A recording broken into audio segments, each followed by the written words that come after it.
right, everybody, we are back. Okay, folks, you all know my first guest from MTV's Jackass, and of course, the movie Jackass. Let's take a look.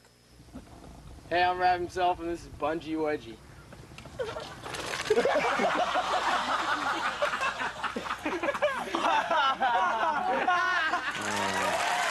Brings back memories. Please welcome Johnny Knoxville.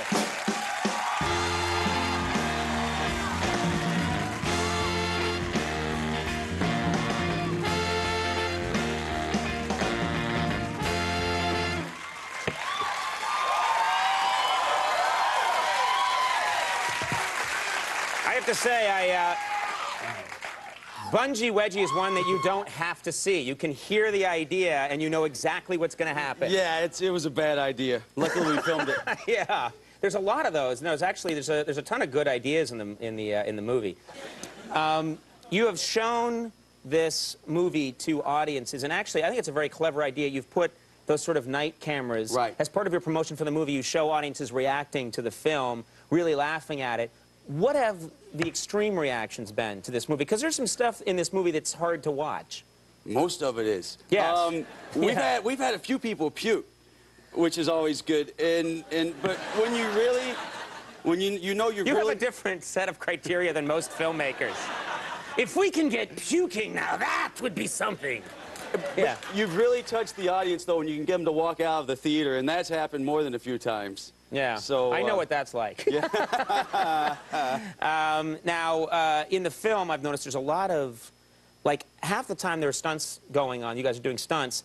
Some of the guys that are with you are always holding beers in the background. Right. It just felt like beer was an important part of the process. Well, it is. It's a big part. And when we started to do the movie, someone says, do you want to do product placement? And we're like, no, we don't want to do product placement. That's against, we don't want to compromise our artistic integrity. And someone said, someone added, well, you can get free beer. And we're like, yeah, that sounds like a great idea. So the good people at Miller High Life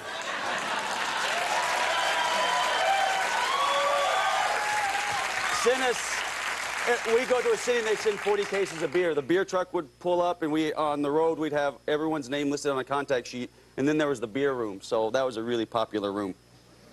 I'd like to take this opportunity to mention that the Porsche is the finest car ever made, in my opinion.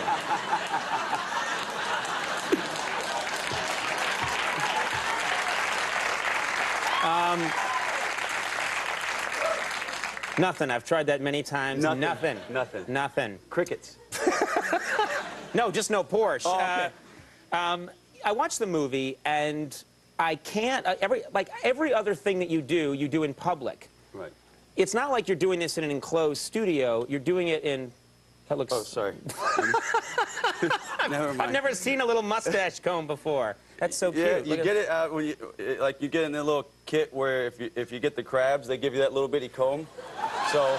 Okay, you take that bit.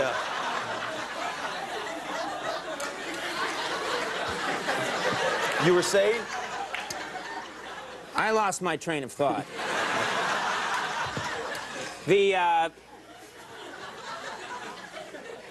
I'm watching this movie and I'm thinking, why aren't the police showing up? The police must show up sometimes. Like, you're in public, you're creating these huge disturbances, you're running around wreaking havoc.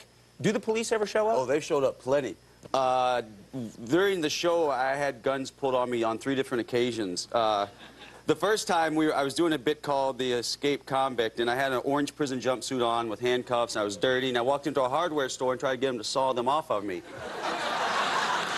And they were horrified, and they evacuated the store, and when I went outside, 4 carloads of cops pull up. The first woman on the scene pulls out her gun and puts it on me, tells me to get down, which I did.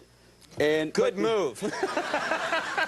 But she didn't put her car in park, so she's got the gun on me, and her car just keeps running right into a light pole, and I'm like, oh, no. They have guns, and now they're very angry.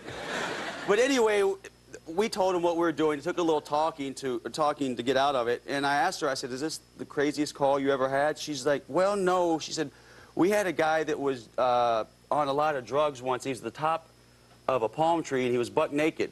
And she said he slid all the way down the palm tree. And she took him to the mental hospital after that. But we were going to do that for the movie, but we just didn't get around to it. You're the only guy listening to that story going like, that could work. We did. Note to self. Yeah, right. You're going to get sued for, like, stealing that idea. We have another clip I want to show before we completely run out of time, which we're about to do, which is you guys just went into a bowling alley, I'm guessing without permission, and did your own version of bowling. Yes, just you set the guys loose anywhere, and it usually ends bad. So we went to a bowling alley. Who knew? I like how all your stories end badly. Yeah. And it all went very badly. And yeah, we don't show the stuff that went good. Let's take a look at this clip from Jackass the movie.